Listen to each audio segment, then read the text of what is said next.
Diz assim a palavra de Deus, Daniel 1, versículo 17. Deus concedeu aos 4 rapazes aptidão incomum para entender todos os aspectos da literatura e da sabedoria. E a Daniel concedeu a capacidade especial de interpretar sonhos e visões. Olha para quem está perto de você e diga assim: você está sonhando?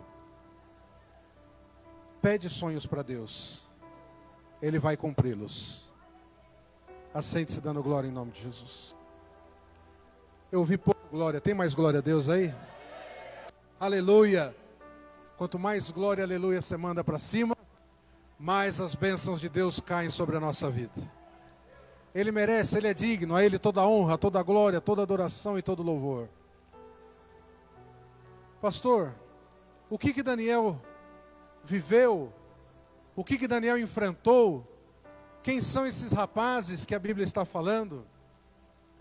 Vou dar para você o panorama, nós já passamos algumas vezes pelo livro de Daniel, mas eu vou dizer a você que em um determinado momento da história de Israel, o povo escolhido de Deus, aprove ao Senhor cumprir uma profecia que ele vinha repetindo desde que o povo voltou a construir o templo. Uma profecia desde que o povo deixou o tabernáculo para um templo tão grande, tão suntuoso, tão maravilhosamente feito, que a Bíblia vai dizer que tudo o que tinha ali, do bom e do melhor, era única e exclusivamente para apontar para uma pequena porcentagem daquilo que é o céu. Todas as instruções que Deus deu aos seus profetas e aos seus sacerdotes para fazerem tudo o que nós fazemos na terra, elas apontam para aquilo que um dia eu e você veremos, coisas realizadas não por mãos de homens. E tudo isso Deus fez para que o seu povo pudesse olhar para Ele com confiança, com entendimento de que Ele é o provedor, Ele é o Jeová Jireh, que Ele é o curador, Jeová Rafá, que Ele é a bandeira do seu povo, Jeová Nissi. Deus queria que o povo prestasse atenção a coisas que somente Ele tinha condições de dar para sempre. Por que uma distinção entre o para sempre e outra coisa? Porque ímpios, como foi lido no Salmo 1 aqui pelo presbítero José, podem também conseguir muitas conquistas.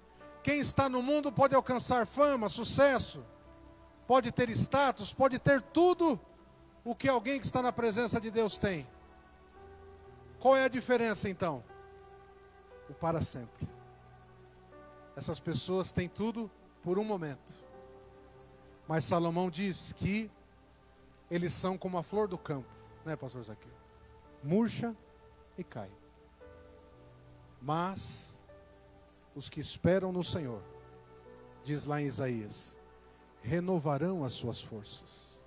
Ou seja, quando você achar que está terminando a sua jornada e cansado, quando você achar que já fez tudo o que tinha para fazer, quando você escutar de alguém, agora está fazendo isso, já fez tanta coisa errada, Deus está dizendo, eu vou renovar o que está aí dentro de você. Ainda que esteja morto, viverá.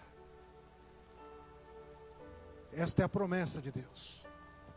Mas uma promessa que o povo insistia em não perseguir, insistia em não perseverar, e muitas vezes Israel afasta-se do Deus vivo para cultuar, ou nas palavras do próprio Deus, prostituir-se para deuses estranhos. Entregavam a sua adoração, os seus talentos, os seus dons, entregavam o melhor de suas vidas para imagens de pedra, de madeira, para postes no meio de florestas, para imagens de animais. O ser humano ao longo dos anos sempre mostrou-se inclinado a acreditar naquilo que os olhos estão vendo, naquilo que as mãos podem segurar. Mas como eu falei do culto aqui no Lar da Ruse, lá eu preguei sobre Hebreus 11:32, mas eu disse que Hebreus 11 dá a definição do que é fé. Eu vou parafrasear o texto aqui. A fé é aquilo que eu espero, na certeza de quando eu ainda não tenho. Isso é fé. É você não ter, ainda não possuir, ainda não enxergar um jeito, não enxergar uma forma, ainda estar com dores, ainda estar na beira do tanque, ainda estar encurvado, ainda estar precisando de todas essas transformações que eu contei no começo da mensagem, mas crer que Deus está já no tempo certo, com a bênção na mão, com a vitória na mão, e o mais importante, esperando você atravessar a linha final para o lugar das mansões celestiais que Ele preparou. Isso é fé, e você precisa ter isso para agradar a Deus. E muitas vezes quando a gente não tem, então Deus permite que colhamos das nossas próprias colheitas, que colhamos da nossa própria semeadura, que enfrentemos adversidades que Ele não queria que passássemos, mas que por causa do livre-arbítrio, Ele permite enfrentarmos, para que a gente possa, já que não foi pela beleza das coisas que Ele fez, pela dor, olhar para Ele e desejar nunca mais sair da sua presença. Foi isso que Deus permitiu que acontecesse com Israel. Israel vai cativo para a Babilônia. Um rei chamado Nabucodonosor entra no templo e tira tudo que há de lá. Artefatos usados para o culto santo ao Senhor.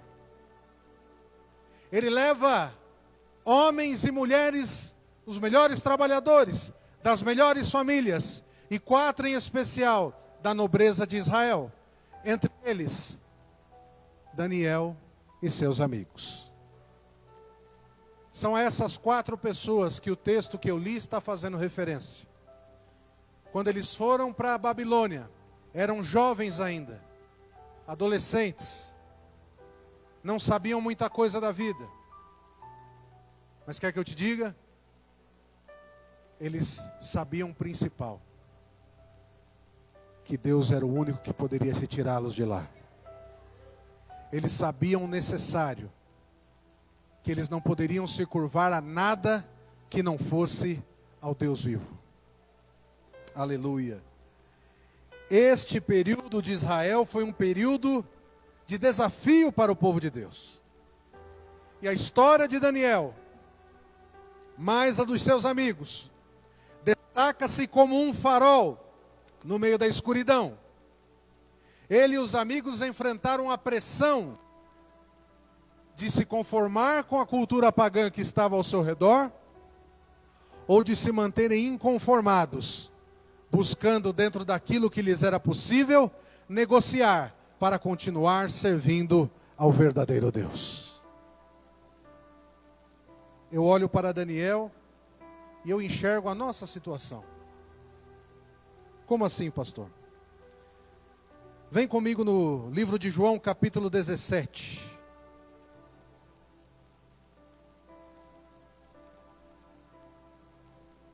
Evangelho de João, capítulo 17. Verso 16. Essas são as palavras de Jesus. Eles não são deste mundo, como eu também não sou.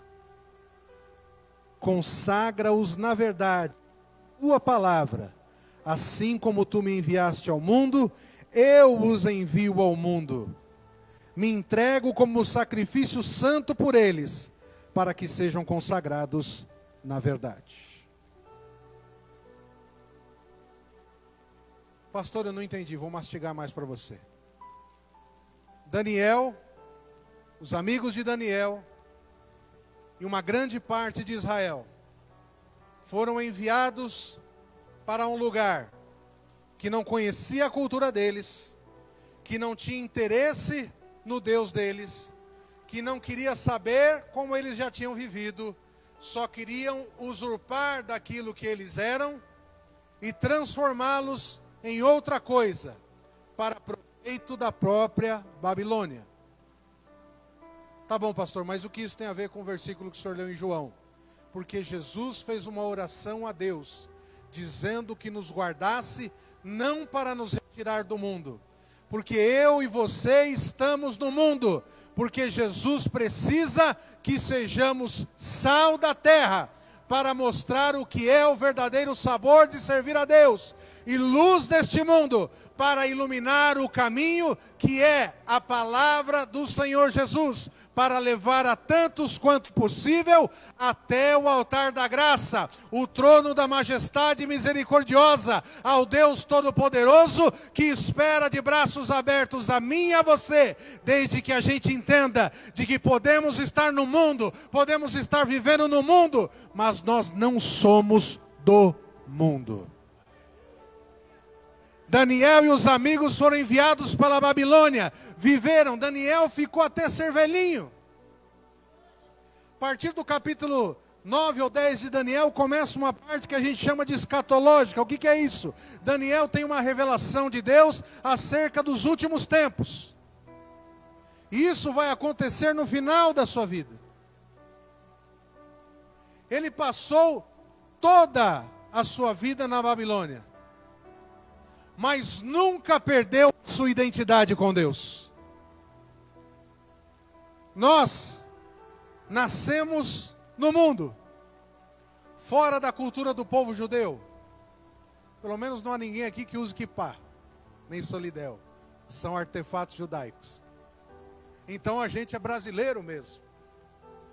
Só que a verdade do Evangelho, esta verdade do versículo 17 lá de João, que Jesus disse que fez o sacrifício para nos consagrar nela, nos deu algo maior do que a nossa cultura. Somos brasileiros, sim, mas a cultura pagã que envolve o nosso país, ela está debaixo dos nossos pés, porque nós conhecemos a Deus e agora queremos viver apenas para Ele. Você não tem noção do tanto de vezes que eu tive que educadamente dizer assim: eu não posso cantar no seu casamento, você me perdoa? Ah, mas por quê? Eu falei: eu não canto essa música. Era uma música que exaltava a um santo, a uma figura, a uma imagem. Por mais linda que a melodia seja, por mais terna que seja a letra dela, por mais que ela remeta à mãe de Jesus, a Bíblia diz que Ele não divide a sua glória com ninguém. Não, mas eu pago. Oh, desculpa, me perdoa mesmo. Desejo toda a sorte do mundo do seu casamento, que Deus abençoe você, mas eu não posso cantar. Algumas pessoas pararam de falar comigo. O que eu posso fazer? Pastor, isso não é ser radical? Não. Isso é firmar a posição. É bater os pés no chão e dizer: se eu começo me dobrando para algo musical, logo eu estou fazendo tudo o que Deus abomina. Com o pecado você não pode dar brecha, você não pode brincar. Não, eu sou forte. Eu parei de beber, mas se eu tomar só um golinho, vai dar ruim. Não, eu parei de fumar, mas hoje eu estou tão nervoso, tão ansioso, é só uma tragadinha. Vai voltar. Porque Satanás só espera você dar a primeira tragada, o primeiro gole, o primeiro cheiro, a primeira pornografia, o primeiro adultério, tudo que for levar você para longe de Deus, você acha que é pequeno. Abre-se uma brecha gigante no mundo espiritual. E a Bíblia diz que um abismo chama o outro. Quer aprender o segredo de Daniel? Eu vou ensinar para você. Uma olhadinha no versículo 5 aí do capítulo 1. Eu fechei minha Bíblia, não posso nem culpar o vento, que está desligado o ventilador. Aleluia. Daniel 1, versículo 5. Du, lê para mim, por favor. Está chegando aí, Du? Não está na tela? Está na tela, vem na tela. Está enxergando? Não? Ah, não. Ah, você está mudando lá. Hoje eu sei que está controlando aí. Tá certo. Lê, pastor Zaqueu, por favor. E o rei lhes determinou a ração de cada dia, da porção do manjar do rei e do vinho que ele bebia, e que assim fossem criados por 3 anos, para que no fim deles pudessem estar diante do rei. Só. Obrigado, pastor Zaqueu. Eu quero chamar a sua atenção para esse verbo aí no comecinho do versículo. O rei determinou. É isso, pastor Zaqueu?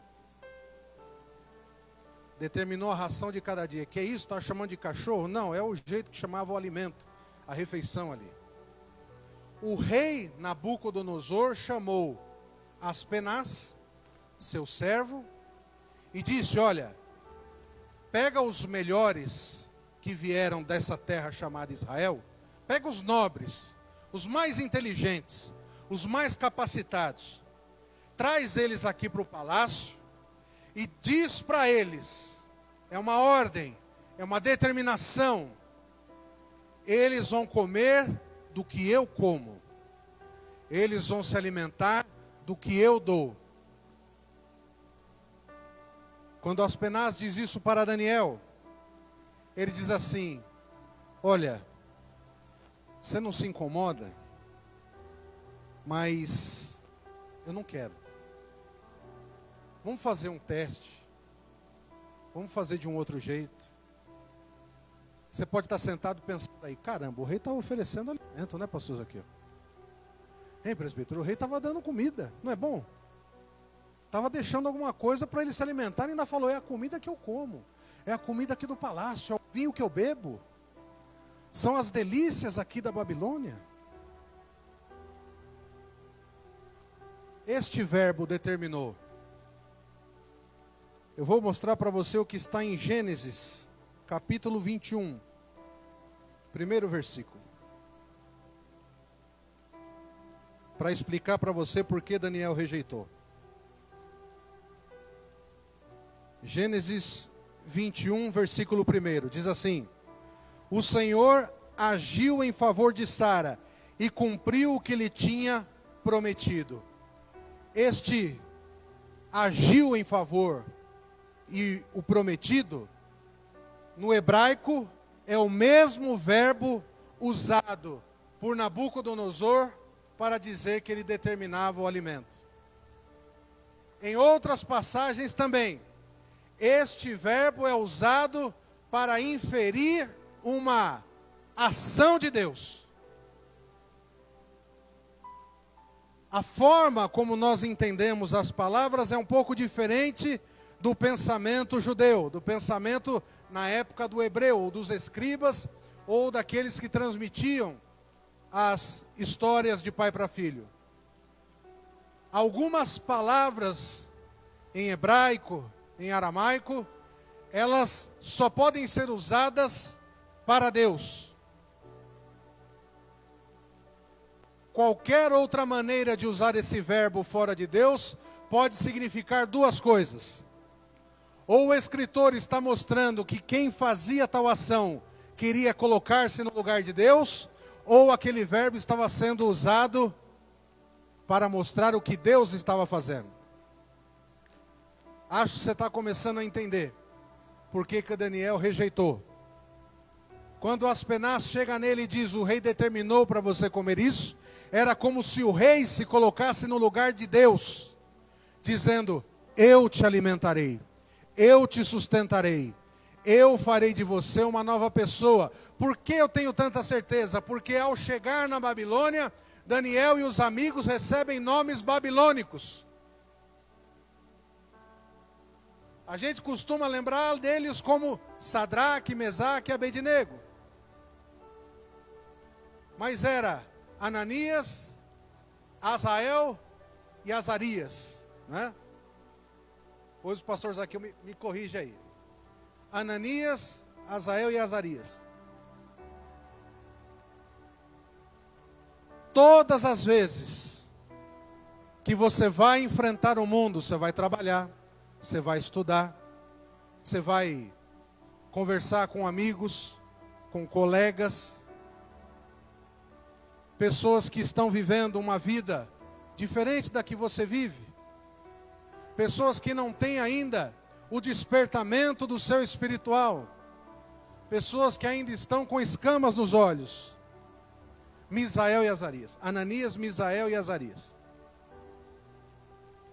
Anote aí depois. Todas as vezes que você vai enfrentar o mundo, vai uma miríade de anjos com você. Só que esta miríade de anjos, ela vai agir baseado no que você fizer.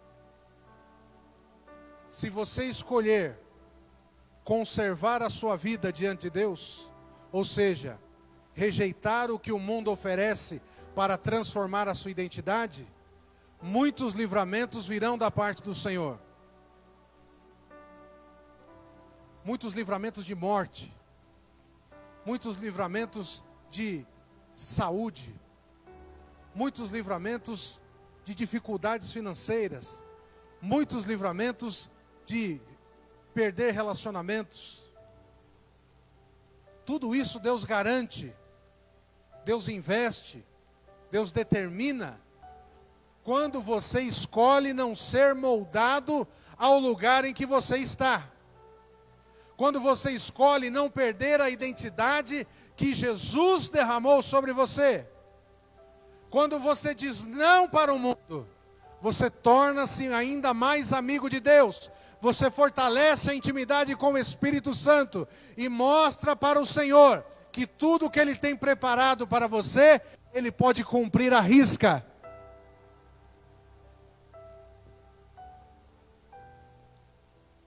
A experiência de Daniel nos lembra dessa importante lição de estar no mundo, mas não permitir que o mundo esteja em nós. Ele representa uma geração que conhece a verdade e não cede àquilo que talvez nos dias de hoje seja chamado de cultura. É o jeito dele, é a forma deles. Mas está desonrando a Deus? Vai contra o que Deus falou? Então não serve para mim. Não, mas está todo mundo fazendo. Se você não fizer, você vai ficar estranho, parecendo um doido. Deixa, porque Deus chamou as coisas loucas deste mundo para confundir as que pensam que são sábias. Quando alguém tenta colocar-se no lugar de Deus, no caso de Daniel foi o rei Nabucodonosor. No nosso dia a dia, pode ser um chefe. No nosso dia a dia, pode ser um filho, pode ser um cônjuge. Pode ser o dinheiro que você está esperando chegar. Pode ser os pais. Várias coisas no mundo tentam tomar o lugar de Deus na minha e na sua vida. Como assim, pastor? A gente inverte a prioridade de como estamos vivendo e passamos a dar mais vazão do nosso tempo a fazer aquilo que Deus não mandou. Eu vou chamar a sua atenção para honrar pai e mãe. Isto é um mandamento bíblico. Porém, Jesus também disse que ele veio e causaria dissensão entre pai e filho, mãe, irmão. Por quê? Porque na medida em que alguém tenta impedir você de achegar-se até a presença de Deus, esta pessoa precisa receber menos atenção do que Deus. Não é maltrato. É simplesmente entender, olha, é meu pai e minha mãe, mas o que está mandando eu fazer, ou o que está me impedindo de fazer, de ir à igreja, de adorar ao Senhor,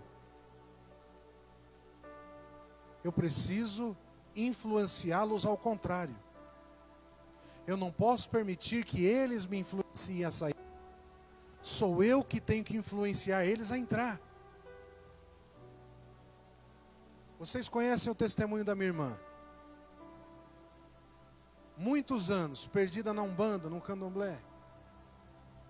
Fez iniciação, raspou a cabeça, ela deve estar assistindo. Ficou um mês longe de casa, longe dos filhos. E nós orando, clamando, pedindo. Muitas vezes Deus impediu que a gente fosse até lá. Impediu que a gente se alegrasse em festas, que nós estivéssemos juntos. Muitas vezes ela dizia assim, ela contando para mim hoje, Ela falou, às vezes eu olhava as suas postagens, eu via você chamando fulana de irmã, ciclano de irmã, e eu falava, Deus, ele é meu irmão. Por que ele não está aqui? Dói ouvir isso. É difícil, é dolorido.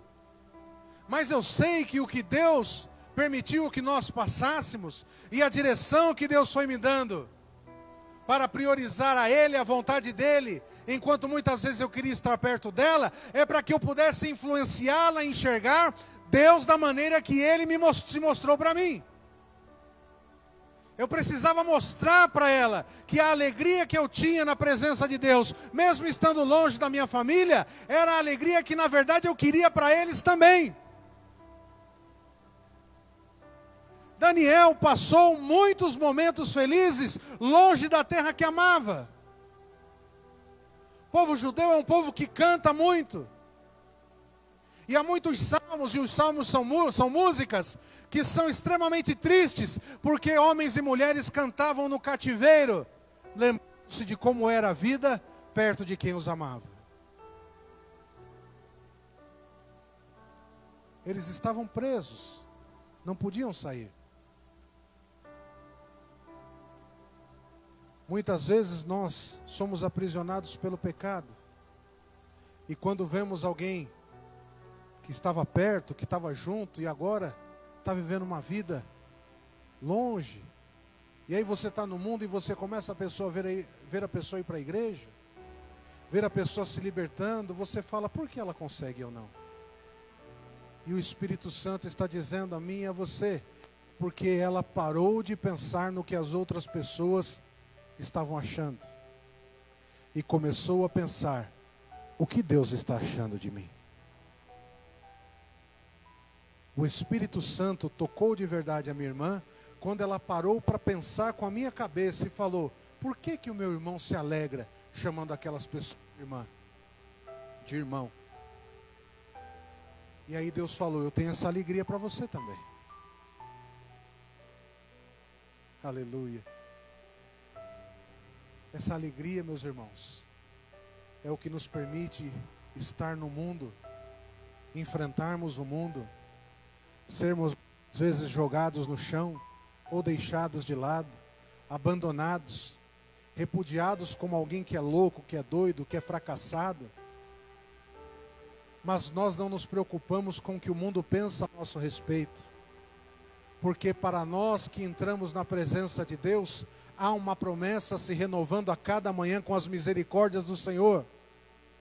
Uma promessa de paz, de pensamentos de paz, uma promessa de alegria, uma promessa de perseverança, porque nós estamos caminhando nesse mundo, não olhando para o que este mundo pode dar, mas com a perspectiva de quem está esperando aquilo que Paulo teve revelado quando foi derrubado no caminho para Damasco.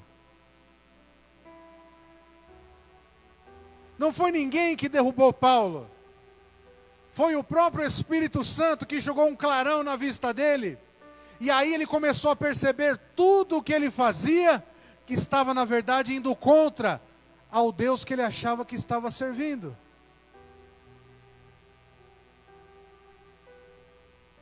Deus mudou o nome de Saulo para Paulo. Porque é isso que Deus faz conosco. Ele tira os apelidos do mundo. Ele tira as alcunhas do crime. Ele tira a pecha e o rótulo que as pessoas debocham de você. E te chama pelo nome que Ele te deu. E Ele diz, eu te toquei, eu te curei, eu te libertei.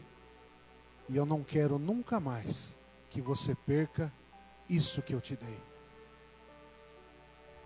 Quando Daniel rejeita o manjar do rei, ele diz espiritualmente, eu não aceito ser o que Deus não preparou para mim. Aleluia. Efésios capítulo 6, versículo 12.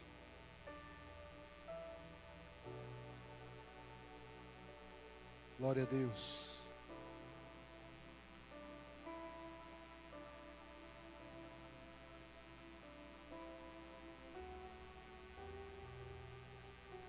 Lê para mim, pastor Zaqueu, mais uma vez, por favor. Efésios, capítulo 6, versículo 12. Diz assim: porque não temos que lutar contra a carne e o sangue, isso mesmo, mas sim contra os principados, contra as potestades, contra os príncipes das trevas desse século, contra as hostes espirituais da maldade nos lugares celestiais. Aleluia. Você não pode brigar com quem é usado para afrontar você, porque esta não é a briga. Muitas vezes minha irmã falou assim, ela tinha uma loja de artigos religiosos, e eu entrava lá, ela dizia assim: ué, você entra aqui nessa loja? Você não tem medo? Você não tem nojo?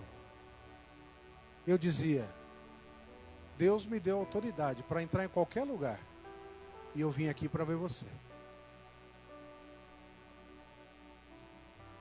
Muita gente às vezes se perde e quer ser mais correto do que Jesus. Em que sentido?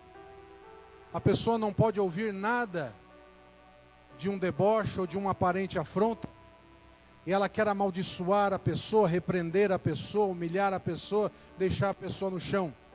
Não, porque eu sirvo a Deus, eu não posso levar esse desaforo, eu não posso me conformar com isso que estão falando. Não é essa luta, não é essa humilhação que você deve imprimir em alguém. A nossa luta é contra o que está agindo na vida daquela pessoa, naquilo que está usando ela para falar aquelas coisas para nós. E essa batalha, meu irmão, você não vai ganhar com ofensas, você não vai ganhar humilhando, ou querendo dar um show de Bíblia. O conhecimento que Deus vai introduzindo na nossa mente, ele serve para impressionar as pessoas para Deus, e não para você parecer alguma coisa maior do que você pensa que é. Esses dias minha mãe, ela falou assim: filho, eu estou com saudade de conversar com você sobre Deus. Porque a forma que eu evangelizei a minha mãe foi explicando coisas para ela, como um professor faz com um aluno. Pegar o gancho em alguma coisa e dizer: mãe, a senhora sabia que isso, na época de Jesus, era assim, assim, assim? E ela lembrava de alguma coisa. Minha mãe fez colégio de freira, e ela lembrava alguma coisa que as freiras falavam. A gente já falou algumas coisas sobre doutrina católica aqui, e eu explicava para ela, dentro do que a Bíblia exatamente diz. E ela falava: nossa, não achei que fosse assim. E a gente foi conversando, e aquilo foi abrindo o coração da minha mãe. Quando minha irmã se batizou, eu falei aqui no domingo, eu acho, naquele culto de manhã, minha mãe aceitou Jesus. Agora imagine se eu, com o pretexto de defender a minha fé, ou de defender a Deus, como se Deus precisasse de advogado, Ele é que é o meu Paráclitos, não que eu que sou dele, eu ficasse atacando, batendo na minha mãe, por causa daquele versículo. Muita gente interpreta errado. Não, se Jesus veio causar dissensão entre pai e mãe, eu tenho que arrebentar minha mãe, tenho que arrebentar meu pai, tem que dar voadora nos irmãos. Não. Você precisa, com seus dois joelhos, orar para que Deus revele a verdade. Essa verdade de João, que Jesus disse: o sacrifício foi meu. Eu não quero o sacrifício de vocês. O que eu quero de vocês é obediência, para entender que a luta não é contra o mundo em si, as pessoas do mundo. A luta é contra o príncipe deste mundo, o que influencia as pessoas, porque o meu e o seu papel é influenciá-las de volta para Deus. Como, pois, poderemos influenciar alguém se da nossa boca só saem palavras de maldição? Se a gente só sabe xingar? Se a gente quer brigar o tempo todo? Se a gente não tem paciência para nada? Às vezes mesmo quem está na igreja há muitos e muitos anos, ainda tem nos seus olhos um véu, e não conseguiu enxergar a Jesus como Ele de fato é. O véu do templo que se rasga, quando Jesus entrega seu Espírito na cruz do Calvário, representa o próprio corpo de Jesus partido, para mostrar que agora o Santo dos Santos tem acesso para mim e a sua vida. O que antes era desígnio apenas de um homem, uma vez por ano, para entrar naquele lugar e falar com Deus e interceder pelos seus pecados, agora é acesso livre a mim e a você.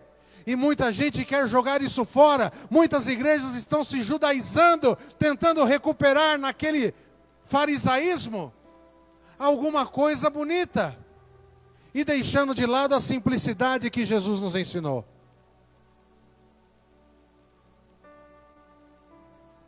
Nós precisamos entender que nós precisamos negociar com o mundo. Como eu disse aqui, Daniel falou para Aspenaz: olha, me deixa comer as coisas que eu como normalmente, os legumes, tomar minha aguinha, 10 dias. Se em 10 dias você voltar aqui e eu e os meus amigos estiverem desnutridos, a gente come o que o rei mandou. Depois de 10 dias, quando eles são trazidos à presença do rei, eles estão mais vigorosos, mais fortes do que os outros que tinham comido do manjar do rei. Aos olhos do mundo, pode parecer que você está vivendo em migalhas. Pode parecer que você está colhendo pouco. Pode parecer que a vida com Deus não é importante ou interessante. Mas deixa eu dizer para você, faz pelo menos 10 anos que eu não tenho convênio médico. E só Deus sabe como eu tenho passado por problemas de saúde, inclusive pela Covid. Pastor, o senhor está falando para todo mundo parar de ter convênio? Não, irmãos. Escute, entenda o que eu estou dizendo. É que na hora da necessidade, quando você não tem de onde tirar, Deus não te desampara. Eu não estou dizendo para você tentar a Deus, parar de tomar os seus remédios, não é isso. O que eu estou dizendo é, não tema se por acaso uma necessidade grande chegar e aparentemente você não tiver como se sustentar. Deus não vai deixar faltar se você permanecer fiel. Se você não deixar de adorá-lo quando tudo estiver mal. Porque é fácil dar glória a Deus quando tudo está bem. Mas quando o faraó está atrás e o mar está à frente, o povo tende-se a virar para Moisés e falar: não tinha túmulo suficiente no Egito? Você trouxe a gente para morrer aqui? É como se eles estivessem dizendo para Deus: Senhor, me fizeste aceitar a tua presença, vim para a igreja, sou dizimista, sou ofertante, e agora eu vou morrer nessa situação. Deus está dizendo: não clama, só anda. Eu já não te dei o caminho. Eu já não te mostrei para onde ir, mostrou. Então vai, não para. Porque se você tentar achar problema, ou se você tentar achar outra solução, o que está atrás de você te alcança. E Deus dá direções para a gente andar, para a gente seguir. A visão de Ezequiel, o rio. Naquela visão mostra que, em alguns lugares, a água não passava, ela acumulava, ela parava. E aí você tinha ali um lamaçal. E naquele lamaçal não nascia nada. É o que a gente chama de curva de rio. Onde as coisas param, elas apodrecem. Onde as coisas não têm uma continuidade, o que era problemático alcança. Então o que quer que aconteça na trajetória da sua vida, o que Deus está dizendo: continue andando. Às vezes não vai dar para correr, anda. Às vezes não vai dar para andar, manca.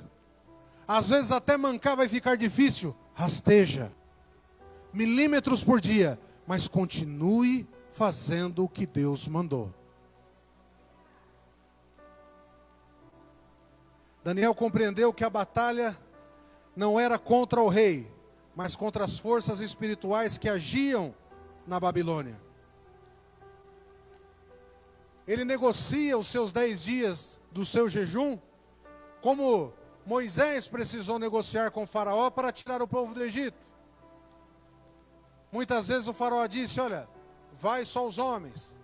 Olha, vai os homens e as mulheres, mas deixa o gado. Olha, vai e ora por mim também. E naquela negociação, e Deus dizendo, vai falar, continua indo. Mas o senhor está falando que o senhor está endurecendo o coração dele, mas continua fazendo o que eu estou mandando. A porta não abriu ainda, continua batendo. Jesus não parou para te ouvir ainda, continua gritando. Quem lembra da pregação aqui do cego Bartimeu? As pessoas estão mandando eu calar a boca, grita mais alto. Porque é o Deus da sua vida que está chamando você. Aleluia. Mesmo sob pressão, nós devemos manter a nossa identidade e a nossa lealdade com Deus. Escute isso. Assim como Daniel e os seus amigos, eu e você, somos chamados a não apenas passar pelo mundo. Nós precisamos nos preocupar em influenciá-lo. E muitas vezes a nossa influência vai gerar frutos depois de muito tempo. Às vezes vai ser necessário que outras pessoas continuem plantando, semeando, e o Espírito Santo se encarrega de dar o crescimento. Mas nós não podemos achar que o nosso esforço com Deus está sendo em vão. Porque às vezes o que você está esperando enxergar como vitória, Deus disse que vai ser apenas no último momento. Às vezes aquilo que você está esperando para começar, é o que Deus está dizendo como vai terminar. A minha trajetória de obreiro começou antes que eu fosse ungido a diácono. Porque eu queria fazer para Deus. Eu sabia que se eu fizesse para Deus, eu honraria o meu pastor. Eu comecei a cantar, eu não sabia nem que tinha playback as músicas. Cantava a capela, escondidinho. Até que Deus foi trabalhando em mim, foi me desenvolvendo. E as coisas que eu achava que estavam destinadas para quem tinha nascido num berço evangélico, eu comecei a ver acontecer com a minha vida. Há um amigo meu em São Paulo, 40 anos de crente, nascido num berço evangélico. Agora Deus começou, pastor Isaías. Agora Deus começou a fazer alguma coisa no ministério musical dele. E eu vejo essas coisas, eu olho para mim e eu falo, Jesus, que graça foi essa que eu achei aos teus olhos? Eu não mereço. Mas eu lembro das vezes que o meu carro, meu Cliozinho, cinza, carregou entulho para fazer altar. Eu lembro das vezes que eu levava os irmãos em dias de chuva, e os irmãos não queriam entrar no carro, sujo de barro, sapato sujo. Eu falava, cai para dentro. Que eu chamo hoje de Ronda da Benção do Robson, já fiz muito. Eu falava, vamos embora. O Clio é igual coração de mãe, sempre cabe mais um. E eu lembro dessas coisas e o Espírito Santo vem e ministra o meu coração e diz, é porque você não pensou em você. E não pensou nas coisas que muita gente se rasga para ter. Que eu te dei o que eu te dei. E se hoje alguma coisa você pensa não ter, isso Deus falando comigo. Se hoje você pensa não ter alguma coisa, se hoje algo falta a você, eu quero dizer para você ficar em paz. Porque de verdade nada te falta. Eu escutei isso do Senhor, meus irmãos. E eu quero entregar isso que Deus deu para mim, para você nessa noite. Se há algo aqui no seu coração que você está pedindo tanto e dizendo, Senhor, eu não tenho isso. Deus está dizendo, lembra-se da fé. Ela é a certeza que você está segurando, mesmo sem você estar vendo. Basta que você não permita-se ser Babilônia, mas continue sendo Israel. Coloque-se de pé em nome de Jesus. Eu poderia fazer o apelo como eu sempre faço, mas hoje, mais claro do que Deus falou, eu acho que é impossível. Juliano, vem aqui na frente. Eu sei que eu não preciso perguntar, porque o seu coração já se decidiu. Até a espada Deus já te deu hoje. Louvado seja Deus. Coloca a tua mão nessa Bíblia aqui.